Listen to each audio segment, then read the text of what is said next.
Welcome to the Digital Agency Growth Podcast. I'm your host, Dan Englander. Cris, thanks for coming on the show.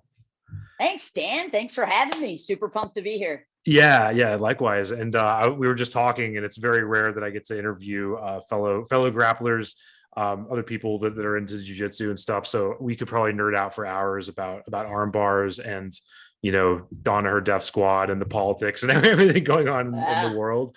But I'm not going to subject our audience to that because they'll be like, "What are you talking about?" And we're bored. You're doing really interesting things. You come from martial arts background, starting a gym, running a gym, and now the agency. For those that don't know you, can you talk a little bit about your background and your journey? Yeah, for sure. Lifelong martial artist. Always knew that I wanted to own a martial arts school, and opened my school about 10 years ago in Tampa, Florida. We're a BJJ and MMA school, but we're a little different because our main focus is children. Most BJJ and MMA schools have a hard focus on their adult programs. I have my degree in elementary education from the University of South Florida. I'm 5'2". I'm a small female. And the focus on the kids programs just really made the most sense with my skill set and my background. We saw very quick, immediate growth. We hit 500,000 in our brick and mortar martial arts school in under 3 years. And it was all because of digital marketing. I was really a one-woman show, and the thought of flyering cars or going to elementary schools and being a PE teacher for the day or being a part of the Chamber of Commerce just felt like a lot of sweat equity. And I had really been studying marketing prior to opening because I was managing my instructor's academy for about 7 years, and I fell in love with it. And to me, it's like, man, I can open up my laptop, I can launch a Facebook ad, and literally within a couple of hours start having leads on tap per se, and really heavily focused in on digital marketing. We still did your other traditional forms of marketing, but we just saw explosive growth. And because of social media, other schools were seeing that explosive growth, how big our kids programs were. And we're asking like, Cris, what are you doing? How are you doing this? So I actually started teaching other martial arts schools through an 8-week marketing mastermind course. I was teaching them Facebook ads, Google ads, YouTube. And at the end of the 8 weeks, everybody was like, this was amazing. We learned so much, but that's a lot of work. And I don't want to do it. Will you just do it for me? And, at first I was like, no, this is, I really love teaching. I love the coaching aspect. And my wife was finally, like after 50 people had asked, she was like, what are you doing? There's a need in the marketplace for it. And that's where Grow Pro Agency was born. So it was a little over 2.5 years ago. We only run ads, Facebook ads, Instagram ads, Google ads. We do social media management. We do database reactivation, email and SMS marketing, but we only focus on martial arts schools. So we are very, very niche specific. Currently, we have around 250 clients that we are running ads for all over the United States. So that's kind of how Grow Pro was born. Very fortunate. I have rock stars at my martial arts school that are able to keep it running like a well-oiled machine. I pop in maybe 2 to 3 times a month, and my really main focus is here at the office, and really focusing on growing Grow Pro. Yeah, that's really cool. And I guess one thing I'm curious about is like, and this happens to apply to martial arts gyms, but I'm sure it could apply to the clients of anybody listening who's running an agency, whether it's restaurants or tech businesses or whatever, is that, the bar is so low. I've noticed with martial arts gyms, like so many just don't do anything, or they just do like the bare minimum. So I definitely want to get to what you're doing now with the agency, but to go back in time to when you first started, effectively digital marketing the business, how did you get into it to begin with? Like what made you different and into the idea of digital marketing versus just like, oh, let's just hang out and we'll try to get the new black belt from Brazil to come train here and that'll solve our problems or whatever. Yeah, I think the root of the challenge is that most martial arts school owners, they open up because they just have a passion for this hobby. They don't go into it saying, I want to be a business owner. I want to grow a team. I want to be a leader and a boss. They go into it saying, I love teaching martial arts. Hey, maybe I can make some money going into it and doing it. And unfortunately, most martial arts school owners don't focus on the business acumen. And they have this mindset of, oh, if I build it, they will come, and then they very quickly realize that doesn't happen. For me, I have some amazing mentors, my mom and my dad. They had entrepreneurial spirits, but they worked in kind of white collar companies, but worked their way up that corporate ladder all the way to the top. So I would say I kind of have it in my blood a little bit. But just operating a martial arts school, you don't really open it up because you want to become a millionaire. And as I, decided that I wanted to have a family and grow that family, I wanted to provide them with a better lifestyle that I had, which meant that I had to increase my skill set. And I think that's one of the biggest struggles for most, specifically martial artists that go into opening a business, is they're not committed to growing that skill set of sales, marketing, management, because you have to be leading and managing a team. I really fell in love with the idea of digital marketing. I remember it clear as day. I was at my best friend's house. His name's Matt Arroyo. He's a former UFC fighter, Abu Dhabi competitor, owns Gracie Tampa South, which is a sister school in the area. And he wrote an ebook, and it was called the BJJ Manifesto. And I was over his house, and he said, Midget, that's what everybody calls me. That's my fight name. You don't get to pick it, unfortunately. He goes, Midget, you got to check this out. And he showed me this email that just had these transactional invoices, one after the other, after the other. And it all was like happening at midnight and 1 a.m. and 2 a.m. And I fell in love with this thought of making money while you sleep. Because with a brick and mortar business, you usually only make money when you're there or somebody's there. And that just him showing me that email and all of those different invoices is what really kicked off my, marketing journey and wanting to learn that. And this was when, ClickFunnels was first coming out, and I was obsessed, learned everything that I could. And I started launching courses and saw a lot of success with just selling individual courses in the martial arts industry, and then started to do the live training, like that 8-week marketing mastermind course. So that's kind of where the passion began. Yeah, that's really interesting. And then kind of zooming forward to the agency now, how often are you encountering that same sort of like schizophrenia with your potential clients, right? Where you're like talking to them about scaling, about bringing in, new students, and about how to do this consistently, but in their head, they're thinking something else. And to bring it to our world, with the agency world, we hear a lot of, we want to do really fresh, new creative work. We want to work with high profile clients. So we want every day to be different. But then we're like, okay, that's cool, but that's going to have a cost, because that means you're reinventing the wheel with each and every project, right? So this might be a hard question, but I'd love to hear, like, how often do you encounter that sort of thing with your students? And is there anything that you're doing to help them figure out what they want to do with their business, I guess, if that makes sense? Yeah, because I have an education degree and I love teaching, I've definitely recognized that the disconnect when we get a client that cancels usually could have been solved by some form of educational piece that was put into place. Yeah. We have a lot of what I would call vintage clients, people that are 50, 60 years old, did not grow up with computers, did not grow up with the internet. Sharing their screen on Zoom is like trying to do rocket science. And then you also have clients on the other end of the spectrum that are very much with it, that are younger. So, and I think every agency deals with that, right? The different kind of types of clients that you have.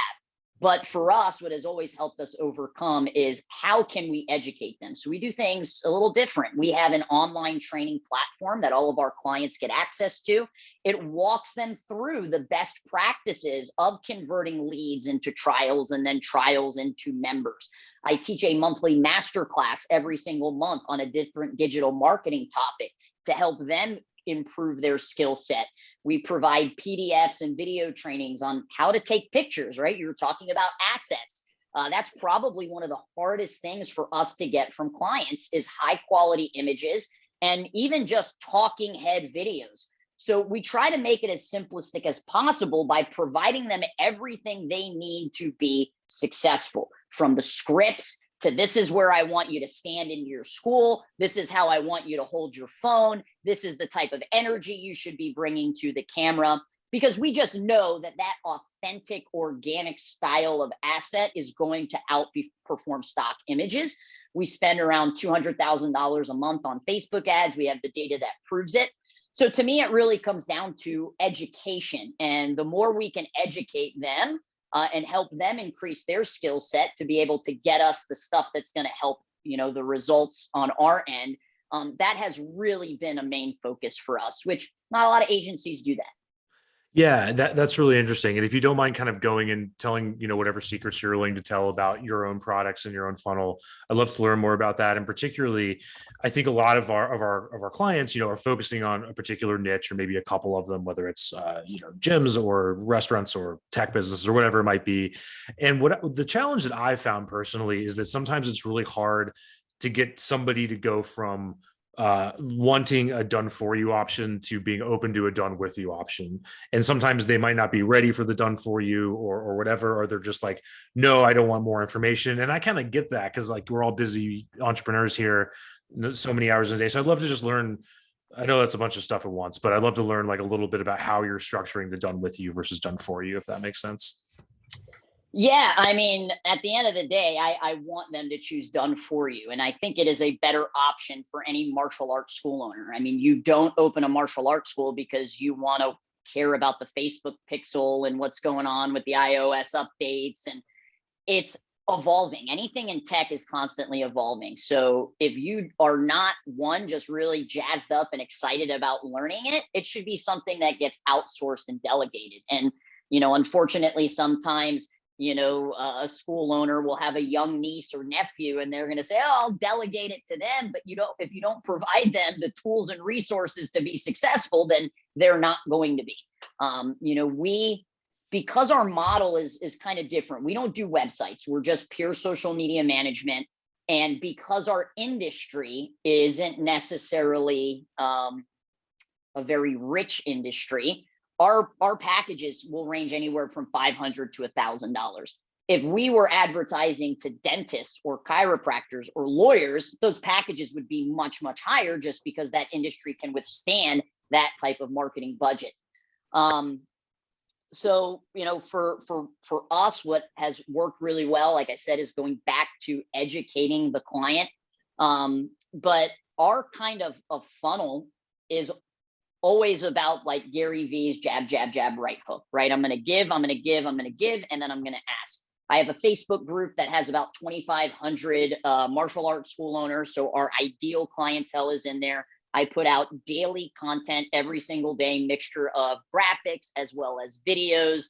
I mean, the stuff that I'm putting out, most people would charge for. And it's just a really great way to build that know, like, and trust factor. So when they are ready to hand off their marketing, they choose us. Now, the content that I provide for free, whether it's in that group, I do a monthly webinar for free. I'm doing one right after this. We've got like 80 people registered for it. What that education has a tendency to do is make them realize that this is not something you want to do on your own. And I have people beg for me to bring back the 8-week marketing mastermind. And I just have chosen not to, because that's not you as the CEO of your company. That's not what you should be focusing on. You need to be focusing on growing your team, empowering your team, not on, my Facebook ad just got disabled. My account got disabled. What do I do now? So I'm not a huge proponent of done with you. I'm more of a fan of done for you. As CEOs, as business owners, we need to have what I like to call brain real estate, which means you need to have enough room up here to be able to be thinking of bigger ideas and those big relationships that you make to help move your business forward. Yeah, that makes a lot of sense. And I think, if we're thinking about that agency that's like dealing with a particular niche, and they might have services that are all over the place, and they're thinking about like, who do I hire when, and what products or services am I offering to this niche when? Do you have any advice for that person? Like, how do you stay focused, and how did you land on this model that seems to be working really well? Yeah, I have a mentor in every area of my life. So I have a mentor for my martial arts school. I have a mentor for my agency. I have a mentor for my marriage. I have a mentor for my mindset. And my mentor's name's Josh Nelson. He runs 7-figure agency. When COVID hit, we lost about 33% of our clientele, right? I mean, all martial arts schools got shut down. They had to pivot to online training. For jujitsu, that is very difficult, right? We were teaching kids how to make grappling dummies out of their pillow and a hoodie. And, we're teaching jujitsu on Zoom. But when that occurred and I lost 33% of my clients, I knew that it was time for me to find a mentor. So I read Seven Figure Agency Roadmap. It's a book. It's literally the roadmap on how to grow a seven-figure agency. And I took a picture of it on my Instagram stories and tagged Josh Nelson, who was the author. And he sent me a DM. Conversation started, and I mean, I was enrolled within a couple of days. To me, there's no need to reinvent the wheel. There are people that are out there that are living the life that I want to live. They are living my definition of success. I go to them. I say, what do I do? They tell me what to do and I do it. But I don't change the recipe. And I think that's one of the biggest mistakes that people make when they hire mentors. The mentor tells them what to do. And it's like they're giving them a recipe for chocolate chip cookies, but they put raisins in there instead. So I pride myself on being a really great student, follow what has worked for others to the T. And that's really, how we were able to see 100% growth from 2020 to 2021. We took a huge hit because of COVID, but it ended up skyrocketing our company once we joined the Seven Figure Agency. Yeah, I really like that, and there is a certain amount of like not overthinking it, right? And so on. And I think a lot of that especially works when you have when you can get enough reps in, right? And you can kind of practice it and figure out how to not change the recipe, but make the recipe work for you. So that makes a lot of sense. Cris, kind of getting towards the end of our time, I'd love to just hear what are you working on these days? What are you excited about? Yeah, I'm excited about a couple of things. I have an opportunity to work with the largest martial arts tournament in the United States for karate. It's called the US Open and the IKSA. And they are looking for a marketing agency. I get asked probably on a daily basis from, all people from different walks of life, will you market for us? And I've always kept blinders on, and that's how we've been able to scale so quickly. But this would allow us to get in front of somebody else's audience. We would have access to their emails and text, and phone numbers and contact lists. So we're working on that right now. Another really great B2B relationship. And that's another thing that we have focused on very much. We are business partners with the Martial Arts Industry Association, which is the longest standing consulting company. They've been around for 20 years in the martial arts. We have a B2B relationship with the largest website company in the martial arts called Market Muscles. We have a relationship with one of the largest children's curriculum in the martial arts called Skills. So my time is best focused on nurturing those relationships, getting in front of other people's audiences and having an opportunity to serve their audiences has really helped us to see dynamic growth. So that's kind of where our focus is going to be working with this huge tournament that has, hundreds and hundreds of schools that are competing there, which is our target audience, and then thousands of competitors.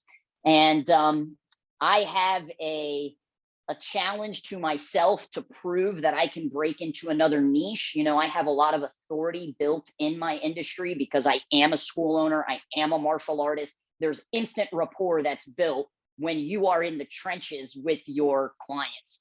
And I want to prove that I can make this work in an industry that I don't have authority, that I'm not known.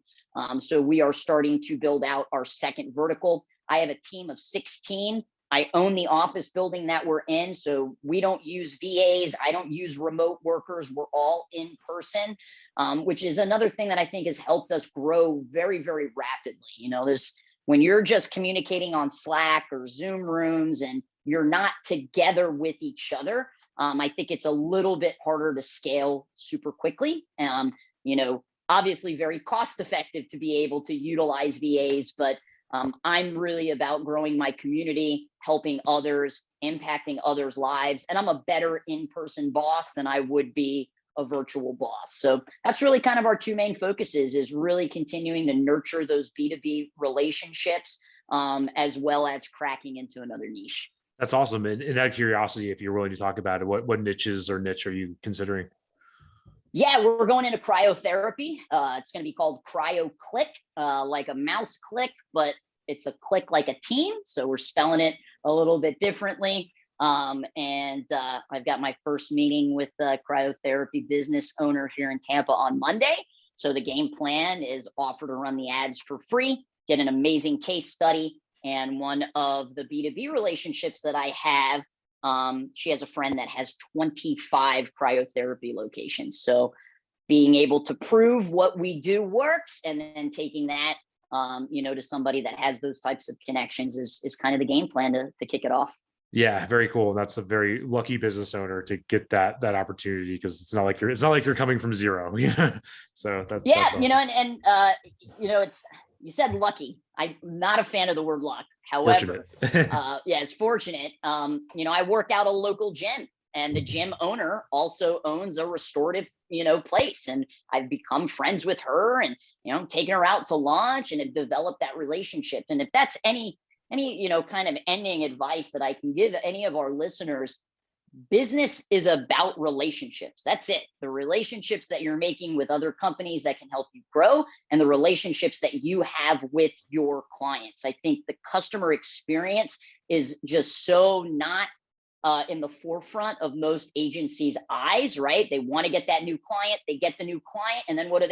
They go look for the next client. And then what do? They go look for the next client. You wouldn't need all of these new clients if you were able to retain the ones that you had. And at the end of the day, when you have a great relationship with your client and they don't have a great month, especially with Facebook advertising, some months are great, some months aren't.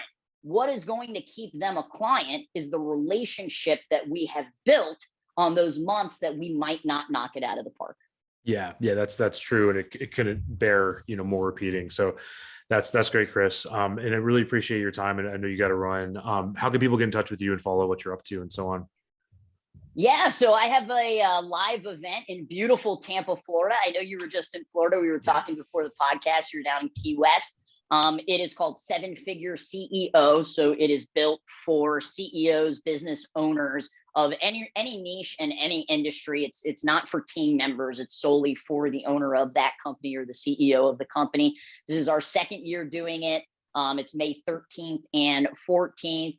Beautiful time in Tampa. You can make it a vacation. And if anybody's interested, you can go to 7figceo.com, and we can connect that way. Awesome. Yeah, we'll get that linked up. Cris, thank you so much for your time again. Appreciate it. Yeah, and thank you, Dan.